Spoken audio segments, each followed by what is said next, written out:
Are you dreaming of visiting Switzerland? Planning a trip to Switzerland is very exciting, but it can also be overwhelming. How do you choose which of the many scenic cities, towns, and villages to visit? Which mountaintop excursions should you take? And what's the best way to get around Switzerland? And of course, how much of the country can you realistically see within your time frame? If you've asked yourself any of these questions, this is the podcast for you.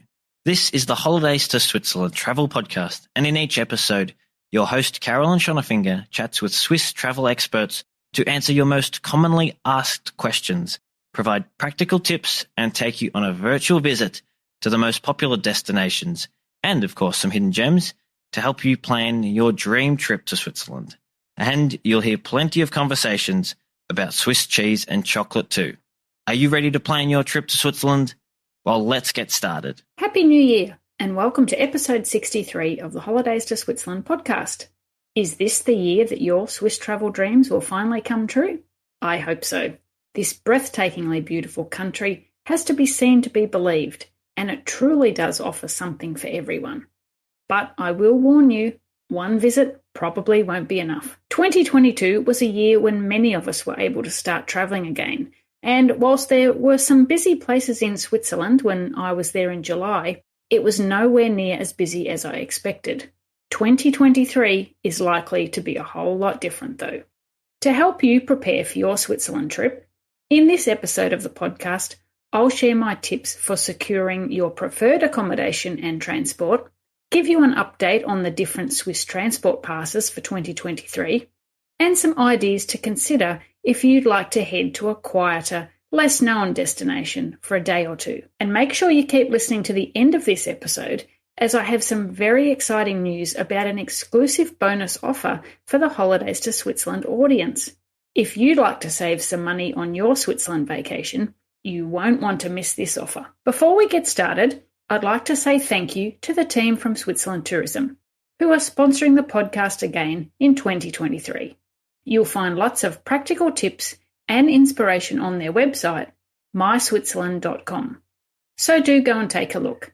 Remember, if you need a natural trophy, you need Switzerland. Let's start with transport passes. Travelling around Switzerland by train is easy and convenient, and purchasing a transport pass can be very economical too. You've probably heard previous episodes about the Swiss Travel Pass. It's an all-in-one transport ticket for the public transport network in Switzerland. And there are no changes to the Swiss Travel Pass for 2023, either in the durations that are available or in the price. So that's great news. And no matter what time of year you're travelling, the Swiss Travel Pass is available. Now, another pass that you may have heard of is the Berner Oberland Pass.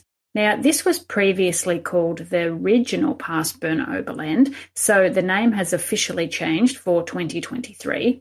Most other aspects of the pass remain the same, but it does now also include the route from Brig to Domodossola, so pretty much all the way to Italy is now covered, as well as the entire region from Lucerne across to the Interlaken Jungfrau region and even as far as Bern. So it covers a great area.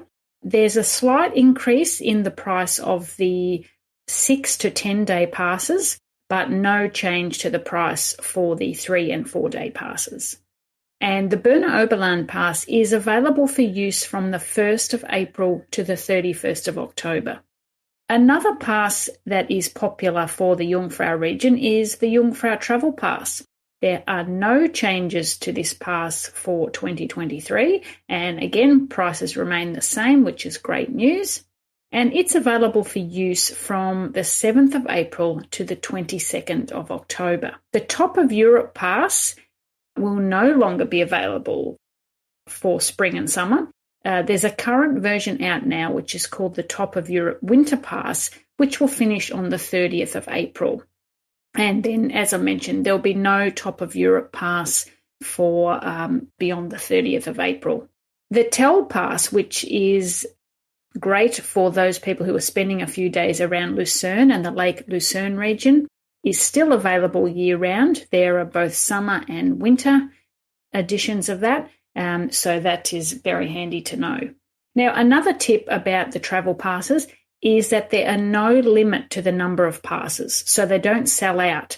So from this aspect, it doesn't matter whether you buy it 6 months in advance or 2 days in advance, the passes don't sell out. However, with the larger expected crowds in 2023, it's definitely worth considering when you can buying a first class pass instead of a second class pass. And the reason I suggest this is because generally speaking, second class carriages are a lot busier than first class carriages. So if you want that little bit extra space, a first class pass is definitely worth considering. Something else that's new for 2023 is the GoldenPass Express. You may have heard us talk about that on episode 61.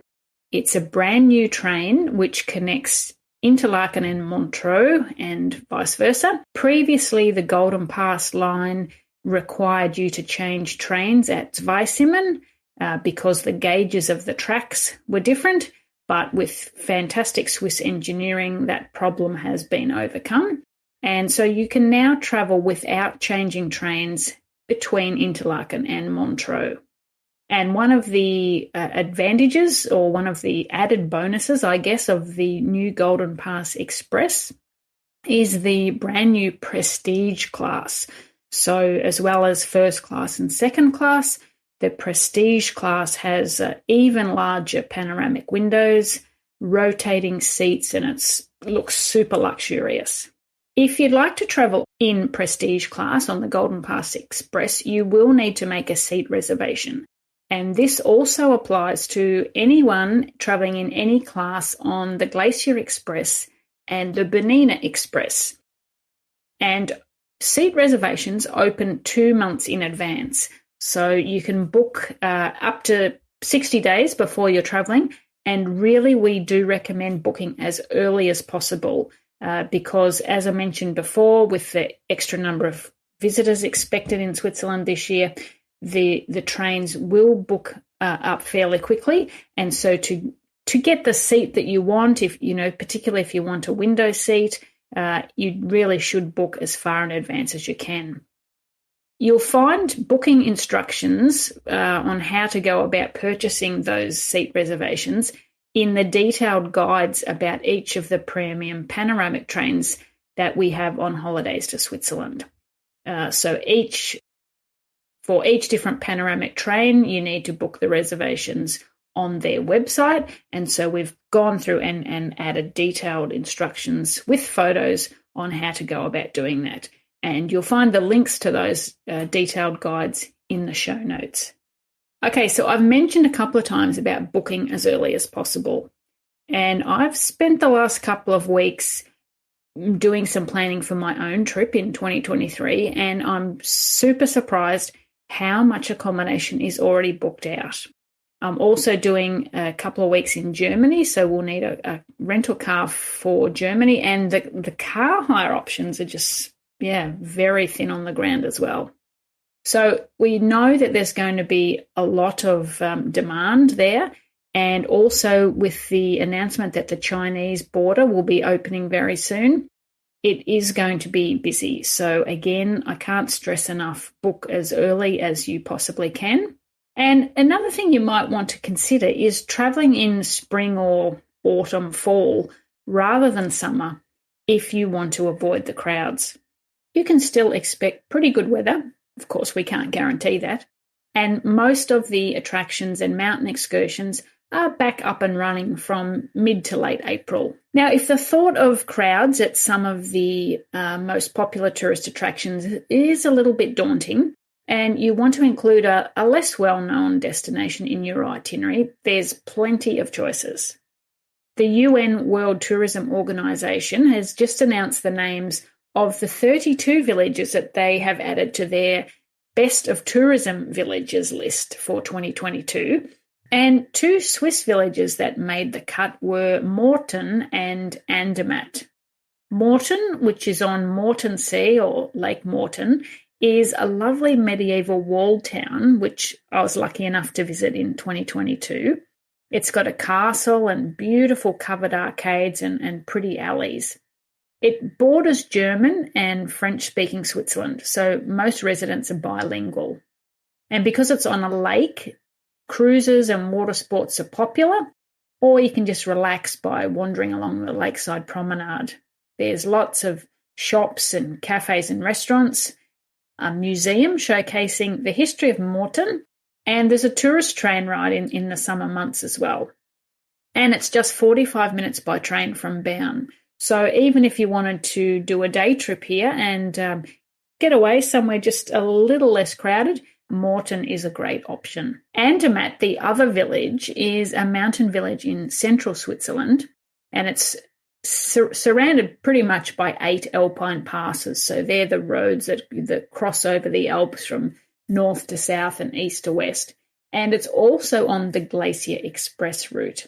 So one option here is if you were doing the Glacier Express ride from Zermatt to St. Moritz and you didn't want to do it all in one day, you could stop and spend the night in Andermatt and then resume your journey the next day. Andermatt is popular for skiing and snow sports in winter and hiking in the warmer months. And it's approximately 2 hours by train from both Lucerne and Zurich. Other Swiss villages that are on the UNWTO list are Saas-Fee, close to Zermatt, Gruyère, and Valposchiavo. And if you want even more suggestions for off-the-beaten-path villages that are worth visiting, Switzerland Tourism has created their own list of 50 magical places to visit, and it includes some real gems. And the Most Beautiful Villages of Switzerland Association has nominated another 3 villages to their list in 2022, taking the total to 47. So there are plenty of options all over Switzerland if you'd like to get off the beaten track for a day or two. And you'll find links to both of these lists in the show notes for this episode. A unique excursion that you might like to include in your trip if you're visiting Switzerland in the second half of this year is the cable car crossing from Zermatt to Testa Grigia on the Italian border. The missing link in the cableway, the section from Klein Matterhorn to Testa Grigia, is due to be completed in the spring of 2023, so in just a few months' time. This new cableway, which is called the Matterhorn Glacier Ride 2, will form the final section of what will be the highest continuous alpine cable car crossing. The journey of 1.6 kilometres will take just 13 minutes, and it crosses over the Theodul Glacier. And there are just stunning views of the Matterhorn guaranteed on the whole trip. So when this new section opens, it'll be possible to travel by cable car from the valley station in Zermatt up to Matterhorn Glacier Paradise and then continue to Testa Grigia on the border and finally onto Brul Cervinia in Italy. So you can have breakfast in Zermatt, morning tea at Matterhorn Glacier Paradise and lunch in Italy, and either return to Zermatt or continue your travels onto Italy. And luggage transport will be permitted on the crossing. So if you do want to spend a night or two in Zermatt and then continue on into Italy on your travels, you can do that, can take your luggage with you. Now, I promised you a bonus offer, and here it is. I'm very happy to tell you about a brand new collaboration between Holidays to Switzerland and Switzerland Travel Centre. Switzerland Travel Centre is a subsidiary company of Switzerland Tourism and the Swiss Federal Railways, and they have more than 20 pre-designed packages available, which include rail travel and accommodation. Their key products are a variety of Grand Train Tour of Switzerland packages, but there are also other themed packages such as Stunning Waters, Scenic Rail Adventure, and Top Attractions, as well as shorter packages that include the premium panoramic trains. Every package is designed for the independent traveller and can be customised to suit your requirements. So if you want to stay longer in a particular destination, you can. If you want to add in a mountain excursion or upgrade or downgrade the suggested accommodation, that's possible too. Seat reservations are included on the premium panoramic trains, And on some of the packages, luggage transport can be arranged as well. These packages are fantastic if you don't have the time or the inclination to research, plan, and book your trip. All your trip arrangements are made on your behalf, and everything can be paid for in one simple transaction. So it's super easy. There are even 2 and 3 day packages, so if you'd like to plan some of your trip yourself and have some of it arranged for you, this is a great way to get the best of both worlds. The packages offered by Switzerland Travel Centre are already excellent value, but if you add the code HTSWISS, that's HTSWISS, in the promo code box when booking any of the scenic rail journeys on the Switzerland Travel Centre website, you'll get 5% off. I've included details of all the available packages that qualify for the 5% discount and a link to get all the details in the show notes for this episode. You'll find the show notes at holidaystoswitzerland.com/episode 63. That's all for this episode. I hope the information and tips I've shared today have been helpful. If 2023 is the year you'll be visiting or revisiting Switzerland, I encourage you to make your bookings as soon as possible to secure the accommodation and premium panoramic train rides on the dates of your choice. Whether you're planning a DIY trip or would prefer to book a private tour or one of the rail packages from Switzerland Travel Centre, booking early is key. In our next episode, we'll be taking a virtual ride aboard the Glacier Express. I hope you can join me then. Until then, tschüss! If you'd like more great resources to help you plan your dream trip to Switzerland, there are lots of ways to connect with us. Visit our website holidaystoswitzerland.com, sign up for our monthly newsletter, or join our friendly, helpful community of past and future travellers in our Switzerland travel planning group. You'll also find the links to connect with us in the show notes for this episode.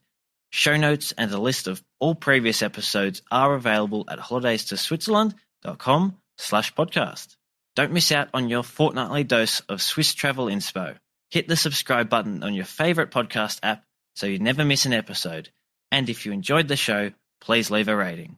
That's all for this edition of the Holidays to Switzerland Travel Podcast. Thanks for joining us and happy travel planning.